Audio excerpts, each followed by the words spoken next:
자, 안녕하세요. 반갑습니다. 주식가격 여러분 4개 정렬입니다. 우리 바이셀 스마트 트레이더 드디어 런칭이 됐습니다.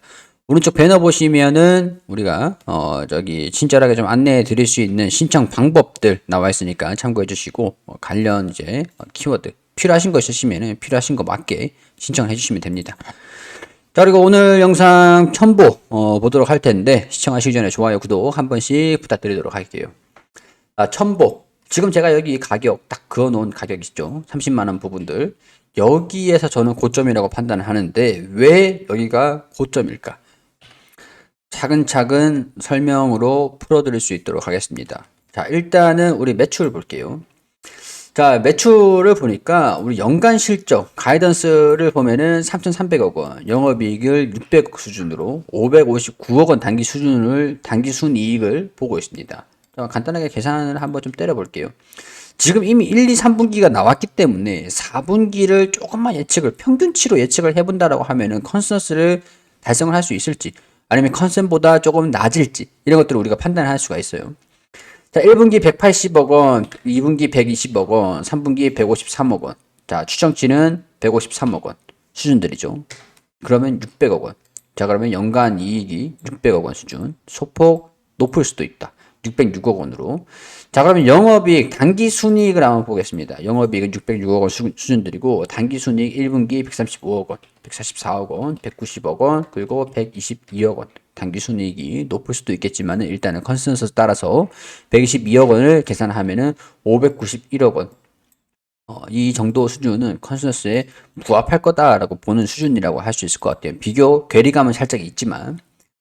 이런 상태에서 영업이익률, 이제 이 컨센서스에 부합했다라고 가정을 해가지고 우리 EPS를 볼게요. 일단은 매출이 895억 수준이 2017년도 895억 원 수준이었는데 18년도, 19년도, 20년도, 21년도, 2022년도 3,300억 원 수준으로 보고 있고 영업이익이 180억 원인데 600억 원까지 180억짜리가 600억 원까지 성장을 했어요. 당기순이익이 148억이 나왔었는데 지금은 560억 원을 바라보고 있습니다. 560억 원을. 자, 그러면은 이전 수준들, 자, 1,800원 수준에서 5,000원까지 보고 있는 상황이잖아요. 자, 그럼 주가가 23만 4,500원 수준에서 5,000원 계산해 보면은 46배 수준이라는 거죠. 주가가 5,000원까지 했을 때 46배. 사실 2차전지 소재 기업들 치고는 46배다라고 하면은 적정 가치 그 수준인 것 같아요. 자, 이번 연도는 이미 지나갔고, 이제 지나갔으니까 2023년도, 2024년도 추정치를 우리가 계산을 해봤을 때 EPS가 11,000원, 2배 가까이 성장 여력이 있다라고 보는 거죠. 자, 그러면은 23만 4,500원 수준에서 자, 11,300원 수준들을 대입을 해보면은 20배 수준들. 자, 그러면은 우리가 지금 이제 시장이 안 좋은 상황들을 다 감안을 하더라도 여기 23만 원 수준에서 40배니까 나중에 영업이익률이 올라와서 EPS가 증가됐을 때 40배가 이게 이 가격이 20배라고 하면은 40배가 얼마냐? 단순합니다. 계산 한번 때려보면 굉장히 쉽게 알 수가 있어요. 자, 40만 원 수준에서 40만 원, 더 2배 증가됐으니까 40만 원에서 11,000원 계산해 보면은 40배 수준에 육박을 하죠. 40만 원 부분들. 자, 그러면은 목표가가 정고점을 돌파를 하는 40만 원 수준들. 살짝 우리가 이때는 좀 버프가 있긴 했어요. 2021년도 후반 때 시장이 또 나쁘진 않았잖아요. 그 이후에 주가가 좀 꼬라졌으니까, 시장이 꼬라졌으니까 그만큼의 할인을 받고 있다라고 보시면서 떨어지면 떨어질수록 비중을 대응을 해야겠다. 저점이 어디냐라는 것들을 봤을 때 저점은 17만 5천 원 수준이었어요. 17만 5천 원 수준이었는데 우리가 이걸 보면은 17만 5천 원 수준에서 5천 원 대입을 해보면은 주가가 굉장히 좀 쌌다라는 걸 알 수 있거든요. 5천 원 수준에서 5천 원 대입을 해보면은 34배, 40배 수준에서 왔다 갔다 하고 있었다는 겁니다. 우리가 그러니까 기준이 40배라는 거죠, 40배. 그렇기 때문에 이번 2년 뒤에 목표 주가가 40만 원 수준들. 시장이 또 받쳐주긴 해야겠죠. 보수적으로 봤을 때 40만 원 수준까지 갈 거다라고 보는 거는 비단 저뿐만은 아닐 겁니다. 왜냐면은 여기 보면은 자, 첨보 BLS 투자위에서 CB, BW 3천억 원치 발행. 뭐 이거는 뭐 그렇다 치자고요. 첨보가 메자닌을 발행해서 자금 투자를 했던 거니까 투자 자금을 확보를 한 거죠. 근데 여기 보면은 기관 투자자들이 통큰 베팅을 했다. 전환사채 가격을 할증까지 해가지고 이시단지 전해질 독과점 업체에서 외형 성장을 기대를 했다. 이 내용들을 보면은 이 기사가 2022년 2월에 나온 기사예요. 좀 꽤 됐습니다. 꽤 됐는데 우리가 여기서 키워드를 얻어내야 돼요. 자, 지난 22일 지난 이제 2월 달이니까 2월 22일이 되겠죠. 기관 투자자들을 대상으로 전환사채 2,500억 원, 신주 인수권 부사채 500억 원, 2,500억 원, 500억 원, 총 3천억 원 가량을 발행 자금을 납입을 받았다. 사채 발행 대상자가 자산운용사가 운용하는 펀드, 그리고 VC 벤처캐피탈 운영하는 펀드 증권사였다. 자, 여기서 리튬 전지용 전해질을 애플 전해질이라고 하죠. 이거를 세계 최초로 상용화하면서 주목을 받았고, 이치전지 4대 소재 중에 하나인 전해 첨가제, 여기서 대체하는 재료다. 자, 여기서 보면은 전환 가액, 주목할 점은 전환 사채 발행 조건인데, 보통 이제 이자를 많이 받고 이자를 만기까지 가지고 있으면은 원금을 상환하고 이자를 주던가, 아니면은 주식으로 전환을 해가지고 주가보다 높아지면 내 전환가액보다 높아지면은 시세 차익을 내기 위해서 주식으로 받고 그거를 시장에서 매도를 할 수 있는 옵션을 받아요. 자, 근데 여기에서 전환사채 가격이 28만 원, 높은 31만 원 수준이다. 자, 그럼 제가 목표가를 40만 원이다 라고 했을 때 얘네들이 40만 원 갈 때까지 가지고 있어주면 땡큐인데 31만 원까지 올라오면은 자금을 다시 확보를 하는 게 걱정인 수준이잖아요. 얘네들 지금 23만 원 수준의 가격이다 보니까 31만 원 수준에서 23만 원 손실률이 좀 꽤 높을 거라고 확인할 수가 있겠죠. 그렇기 때문에 최소 주가가 31만 8천 원을 넘겨야 전환 청구권을 행사해서 이익을 얻을 수 있는 구조다.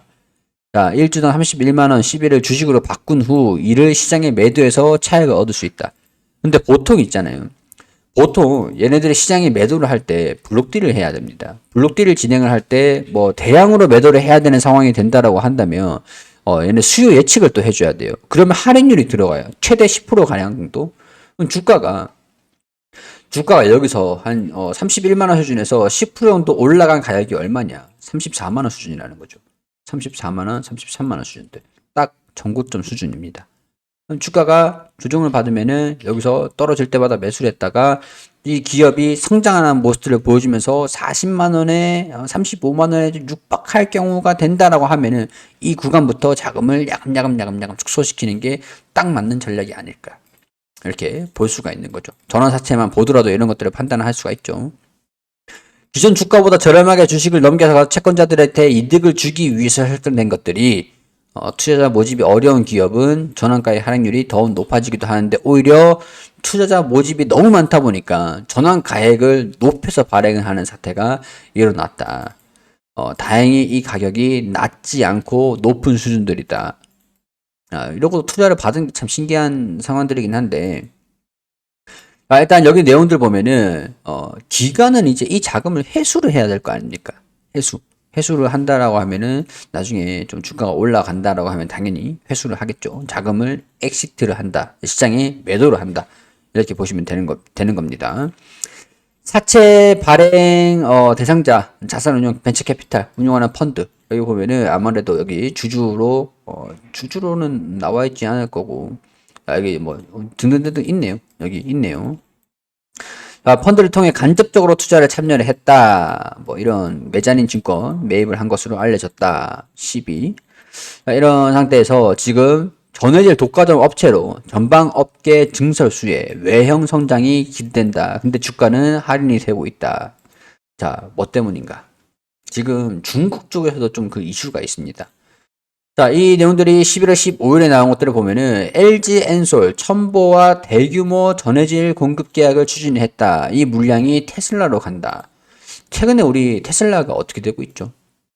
중국 쪽에서 계속 공장이 봉쇄가 있고 뭐 계속 이제 제로 코로나로 인해서 봉쇄가 되고 있었던 상황들이었는데, 테슬라 쪽에서의 이 생산량 좀 줄어들 수밖에 없다. 이런 내용들이 나오면서 공장 생산량이 20% 감축이 될 것이다. 지금까지 계속 여파가 좀 있긴 있었어요. 자, 그런 상태에서 뭐 실적은 잘 내고 있는 상황이지만 우려는 계속 있었던 상황들이잖아요. 근데 이 제로 코로나가 중국에서 이제 폐지가 된다라고 하고 이제 전면 철회가 된다라고 하고 봉쇄가 해제가 된다라고 하니까 우려감들이 이제 장기적으로 봤을 때는 많이 완화가 될 걸로 예상이 좀 되긴 합니다. 대신에 테슬라는 지금 하락하고 있어요. 12월 6일 기사고 최근 기사인데 중국의 수요 감소로 상하이 공장 생산량이 축소한다는 보도가 있었다. 테슬라는 부인했어요. 부인했지만 투자자들은 시장은 이거를 더 맞다라고 보는 겁니다. 내용들을 보면은 최근 중국의 수요가 기대치에 미치지 못한 탓에 테슬라 생산량 감축에 이르면서 이번 주부터 감축이 될 것이다. 수요가 증가되면 다시 경제가 재개가 될 거라는 기대감들이 있죠. 증가되면 다시 생산량을 늘릴 가능성이 있다. 일단은 생산량 감축, 중국 수요 감소 무엇이 사실이 아닌지 물었지만 테슬라 차이나는 답하지 않았다. 이 중국의 코로나에 대한 여파가 계속 있는 상황들입니다. 다만 이제 얘네들이 추가적으로 여기서 더 추가적으로 빠지지 않고 반등이 나와준 이유들을 보면은 이게 많이 실적에 대한 부분들이 확인이 된 것들이 있다 보니까 고점 그리고 저점 이렇게 형성을 하는 상황들이다라는 것들 우리 차트랑 같이 비교를 해서 보면은 이해가 되겠죠. 일단은 테슬라가 이번 주부터 좀 이루어질 예정이라고 하니까 여기에 따른 여파들은 조금 걱정은 좀 할 필요는 있을 것 같은데 제한적일 거라고 봐요. 지금 주가가 조정을 받고 있는 요인들 그리고 빠진다라고 하면은 22만 원 부근들 여기가 좀 기회가 아닐까 이런 생각들이 좀 듭니다. 자, 첨보 한투 34만 원까지 간다. 제가 이제 31만 원에서 35만 원에서 10% 할인 단계 30만 원 수준이라고 말씀드렸었죠. 자, 한투에서 이 내용들이 11월 16일에 기사가 나온 게 있습니다. 34만 원까지 간다. 미국의 인플레이션 감축법에 직접적인 수혜를 받는다. 미국 전해질 공급사로 첨보가 선택이 될 것이다. 이런 내용들이 있습니다. 이게 이유들을 보면은 인플레이션 감축법 그러니까 사실상 중국을 견제를 하는 법안이에요. 중국의 소재 부품들을 사용해서 미국은 중국산 비중이 높은 전해액 원재료 공급망을 자금을 중국으로 안 들어가기 위해서 법안을 좀 발의를 했다라고 봅니다. 한국으로 들어갔으면 한국으로 들어갔지 다른 FDA 체결을 한 국가들한테는 들어갔어도 모르겠지만 중국으로 들어가 봐야 경쟁사밖에 안 된다는 거죠. 경쟁 국가밖에 안 된다는 거죠. 그러니까 인플레이션 감축법에서 중국에 대한 소재, 부품 이런 것들을 좀 피하는 회피 현상들이 좀 나와주고 있는데 첨보는 국내 기업이기 때문에 인플레이션 감축법의 수혜를 받을 것이다. 여기 보면은 공급망을 한국과 일본으로 다변화해야 된다. 이런 내용들에서 한국에서 대량 생산할 수 있는 첨보가 전해질 납품이 본격적으로 증가가 될 거다. 자, 이렇게 되면은 평균 PER, 여기서 PER도 나오죠. 50배를 받았던 중국향 매출 비중이 가장 컸고 중국의 2차전지 시장 점유율이 가장 가팔랐던 때다. 당시에 이 고점을 얘기를 하는 건가 봐요. 근데 이제 2023년도부터 북미 매출 비중이 상승을 하고 중국향에서 축소가 됐던 매출 비중이 미국으로 돌려질 가능성들이 있으니까 장기적으로 봤을 때는 목표 주가를 34만 원으로 설정한다. 이렇게 얘기를 하는 것들인데 저는 증권사들의 전환사채, 자금 엑시트 35만 원에서 최대 10%가량 할인율을 적용을 해서 30만 원 수준들, 31만 원 수준들 이까지 볼 수 있을 것 같습니다. 그렇게 되면은 우리가 2024년도 지금 당장에는 리스크가 좀 있는 상황들이지만 우리가 접근을 하는 게 22만 원 이 부근에서부터 순차적으로 17만 원 부근들까지 떨어질 때마다 야금야금 평균 단가 낮춰가면서 대응을 잡아가다가 장기적인 부분들로 이까지 올라오면은 우리 30만 원 이상도부터 비중을 축소를 하는 게 맞는 전략이 될 거다라고 할 수가 있겠죠. 자, 이런 부분들은 경제 상황들, 종합적으로 봤을 때 이슈들, 그런 것들을 함께 봤을 때 실적이랑 차트 움직임들을 결합을 해가지고, 제가 개인적인 생각을 보태가지고 말씀을 드리는 겁니다. 그렇기 때문에 이런 내용들은 참고만 해주시고, 제 개인적인 생각이다 라고 참고만 해주시고, 도움이 되셨다면 구독과 좋아요 부탁드리고, 여기 옆에 여러분들이 필요하신 뭐가 필요하신지 몰라가지고 다 준비해놨으니까요. 여기 신청하셔가지고 다 하나하나 받아가셨으면 좋겠습니다. 자, 그럼 또 다음 종목으로 인사드릴 거고 구독과 좋아요 한 번씩 꼭 부탁드리고 질문 있으시면 댓글 남겨주시면 제가 답변 드릴 수 있도록 할게요.